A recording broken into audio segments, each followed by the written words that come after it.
Who's wrong and who's wronger? In this corner, followed by millions, James, the exploding unicorn, Breakwell. And in that corner, ignored by millions, Steve Olivas. All right, everyone is cranked up and ready for another week of Wrong and Wronger. I am Steve Olivas, sitting across from the esteemed, the guy that everyone knows on Twitter but no one knew before Twitter, James Breakwell, the unicorn. How are you doing today, James? I am alive. Wow, that was a ringing endorsement. A profound value judgment there. I tell you, I'm a little bit overcome with that. I'm getting a little misty on this end. That'll be the title of your autobiography that'll draw everybody in and make them want to read it. I did have somebody trying to start death rumors the other day about me. I was a little bit flattered. You're not famous till somebody claims you're dead. So I'm moving up in the world and, 6 feet under it. But that's okay. Yeah, proud of you, man. James is a great guy. James is on my list of 100 most important people in my life today. And so I'm not going to tell you where he is on that list, but he's on it. Do you even know 100 people? Well, I didn't want to say that. You're actually below a few people I don't know. Heather Locklear is one of them. John Bon Jovi is one of them. I could accept both of those. That is fine with me. You would not make my top 100, and I also do not know 100 people. It's like you get to like 30, then there's a gap for about 400, and then there's Steve. In small font. All right. James is a guy... James can argue and stretch any point. He cooks pizza in a crock pot kind of guy, which makes him the ideal counterpoint, counterbalance, counterweight for this Wrong and Wronger episode, for this Wrong and Wronger podcast. I'm getting so overcome sitting across from you that stop crying. That is what we do every week. Is we talk, and James wants me to stop so he can fill the space. We argue about things that people have an opinion about, but nobody ever quite comes to conclusion with. And what are we going to argue about this week, my friend? Whether you should take a shower in the morning or at night. Morning or at night. And I'm not going to ask which you are, but you and I decided on this topic because people are never both. You can't switch back and forth. I mean, that's like being a Red Sox fan and a Yankees fan, or being, an American and a Canadian. You can't jump back and forth. You do one and you do it for life. That's all there is to it. And there's only one correct answer to the argument, and obviously. We will take that side, and our sides will be decided by the coin of fate, the Guam quarter that has been in Journey 2 Studio since the inception of Journey 2 Studio. I'm not sure which one of the workers dropped it, but that was probably several times more than I actually paid him for the job.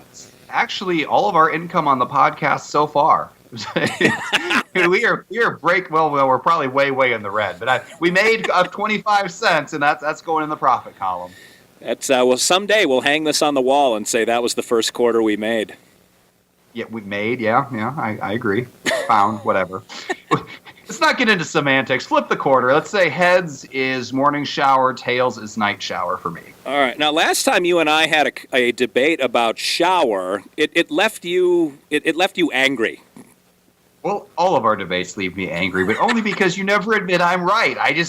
I show you the knowledge, I bring you to the light, and you just turn away and wander off into the darkness. I don't know why I even try, but I'm back again, not for you, but for the 2 listeners whose lives I could still change. Steve, you're beyond saving. Yeah, then you wander off and pee in the shower.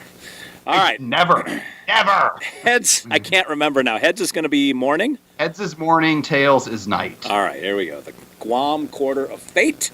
I've got it. I have slapped it, and it is tails. You have shower in the evening. Excellent. I can handle that. But let me start off by saying one nice thing about you, which, to be honest, several podcasts in is getting harder and harder. But I would like to compliment you on not losing the Guam quarter. You still have it. You're basically senile at this point. You can never even remember to put on pants, but you still have the quarter. And, at least you tell me you have the quarter. I'll be honest, I have not checked the quarter to verify that it is, in fact, the same quarter. I should have, initialed it or something. But if your story is to be believed, you've remembered one thing in your life, and for that, I congratulate you. I am, as we speak, snapping a picture of the Guam Quarter, and I will tweet it out on the heels of this podcast. Ooh. But is it really, can I really verify it's the same Guam Quarter? For all I know, you've lost it and in shame went and got like a whole new bag of Guam Quarters. James, I'm going to go out on a limb and suggest there aren't many Guam Quarters floating around worldwide, so for me to get my hands on both of them would be quite a feat. Yeah, I'll do some research after this and find out how many there are, and that's a lie. I'm not going to look into this anymore. After this, the topic is dead to me. And by the way, not wearing pants, it's not a senile thing. It is a lifestyle choice I've made for the comfort of doing podcasts. I am pants-free as we speak. I know, and I'm not going to act shocked because I brought it up this time. So I took the power away from you. I deprived you of your moment of greatest joy. And even if you never admit I'm right, I have that to take home today, and that will make me happy. All right, I am arguing morning shower, and I'll just kick off this contest by saying there is no better time. People who shower in the evening obviously have no respect for their coworkers. They have no respect for their family members. They have no respect for the world around them because they hit the trail in the morning with already 12 hours roughly. Oh, somebody's killing like a peacock in your house. That they're hitting the trail in the morning after 12 hours of sweating, of shedding scaly skin into their mattress, of potentially some adult recreational activities the night before, and all they do is get up, shake off like a dog, put on their clothing, and go off in the world. I find that to be, it's bad form. It's bad form. Showering in the morning gets you ready. You've seen the Irish Spring commercial where the people are whistling and dancing in the shower. It wakes you up. It gets the blood pumping. You put the music on in the background. You do your morning routine. It gets your ritual. Everything is in place, and you greet the world clean. It's a clean slate. John Locke, tabula rasa kind of moment for you. I guess it all comes down to who do you have respect for? Do you have respect for other people, or do you have respect for your bed? Because if you go to bed without showering, you are taking 12 hours of dead skin and shame and failure and just tossing it under the sheets with you. And you're going to sleep with that. I mean, I don't know how you fall asleep at all. You're just so disgusting at that point. And really, if you shower beforehand and go into your bed with a clean slate, and if you're a normal human being with normal sweat patterns in a wet, well-ventilated room, you're not going to sweat or anything. You're not going to start to smell. Now, again, somebody in your condition, Steve, you probably need to shower the night before and the morning of, or probably a couple times during the day. But for normal human beings with normal sweat glands, showering the night before should be more than enough to get you going. And if you keep yourself clean, you keep your sheets clean, you wake up and you're ready to go with a clean slate. And I don't know how you can. I mean, don't you smell like the French fries you've been cooking all day? I mean, how do you sleep with that smell? Listen, I graduated from the fryer to the grill like 2 years ago. All right. Okay. And by the way, showering doesn't calm you down. Showering wakes you up. Why do you want to be your most spry in the evening? We shower very differently. You do a lot of things in the shower that I don't. For me, it's a very calm and relaxing experience. For you, it's an extension of the toilet. So I can see where the confusion would come. But for a normal person, you shower, you relax, you get all the stress out of the day, and you're ready to lay down and go to sleep. I mean, when you get warm, don't you get sleepy? Isn't that what the effect it has on you? Does it really just invigorate you and make you want to go more? Because it kind of disturbs me. Pulsating water hitting your skin, whacking you in the face and saying, "Rise and shine, little buckaroo." That's what my shower does. And James, you are not a blue-collar kind of guy. Like, I don't even know what you do all day. You write jokes for a living, and it must pay pretty well. You got like 27 kids running around and a pig, from what I understand. That's a lot of mouths to feed. Peacock, apparently, too, but the peacock is gone, thankfully. The peacock is gone. Could you hear the pig a second ago? The pig came in, the kids closed the pig gate, and the pig wandered out very sadly. But there was a lot of drama going on here behind the scenes when you were ranting and being wrong. I didn't want to narrate it and break the flow, but again, we've got a lot of animals and things we encounter during the day, and showering at night just makes sense. respect for you, respect for the animals. Showering for you, that must be your little island of serenity at the end of the day. That must be why you do it, because you have crafted a life that is so overwhelmingly stimulating. You need a little break at the end of the day. My life is like a pan flute. It's just smooth. And so showering in the morning gets me launched like a rocket ship into the day. Let me just pause for a moment to appreciate the double analogies you use. Like a pan flute. It's smooth. There's not a common point of reference for most people, nor would I describe it as smooth. Irritating, perhaps, high-pitched, but smooth, and then going off like a rocket ship. You mean you quickly burn up and are discarded? I mean, I can see that with you. That just the charred matter floating over the ocean. They'll go and may or may not keep those tanks to reuse the next time, or just cut them off as a loss. So maybe you are a rocket ship. But again, for normal, well-adjusted people, the showering the night before is enough. It's all about quality, not quantity. If you get clean the right way, you're fine. Hey, what are your sheets like? Do you have to burn them every morning? And I can't even imagine, at the end of their life cycle, when you've been on them for 6 or 7 or 10 or however many days you've been in them, you might as well just go sleep in the mud at that point. That's disgusting. How have you not died from every disease known to man? What do you think I do all day? There is nothing I do that creates perspiration. I just want to go out and tell you that to set the bar right now.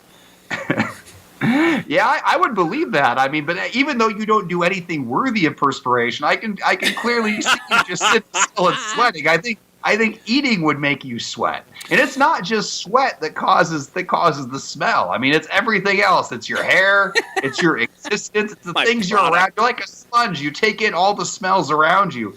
And you're down there in Tennessee with all of those smells and who knows what. So when you come to work, I don't think people want to smell Tennessee. They want to smell something good, and they hope that you have showered the night before, so those chemicals have some time to get away from your body. It just makes sense. If I recall, you are the guy who said your wallet, the smell of your butt can permeate both gabardine and leather to get into your wallet. So I imagine that with your wallet in your front pocket, that butt smell just keeps going and going. You're going to need to shower at night. I actually encourage you to take up your own advice and do what you say you're doing. I will do that, even though I have not actually showered at night since I was a small child. For the sake of this argument, showering at night is the way to go, the only way, and I'm going to now change all of my showering habits to do that. To accommodate it. There's another child screaming off in the distance. Man, having all the kids by myself during a podcast might not have been my greatest idea ever. So now I've got to play the game. Can I make it to the 15-minute mark? Or should I pause and go check and see if they're dying? I say roll the dice. Keep going, Steve. You got plenty of kids. If you're down 1 or 2, what's it going to matter? It's like Saving Private Ryan, though. You need 1 kid to survive. That's all you need. That is the rule. And really, if they're crying, it means they're alive and okay. It's when they stop crying, you have to check on them. That's when the nefarious comes out. Exactly. One, 3 of them have the other one duct taped to a chair. That kind of thing. I would commend that ingenuity. That would be far more advanced than their normal shenanigans. I think a child who knows how to use duct tape is a child who's ready for life. They should teach that skill in high school and college. Forget shop class, forget home ec. Just teach duct tapeology. I would like your wife's opinion on that, children duct taping each other to a chair, because I'm guessing it will be somewhat discordant from your own. It's entirely possible, but what she doesn't know doesn't get me in trouble. That's kind of the motto by which I live my life. So as long as the tape comes off before she gets home, and as long as the hair stays on their body, we are okay.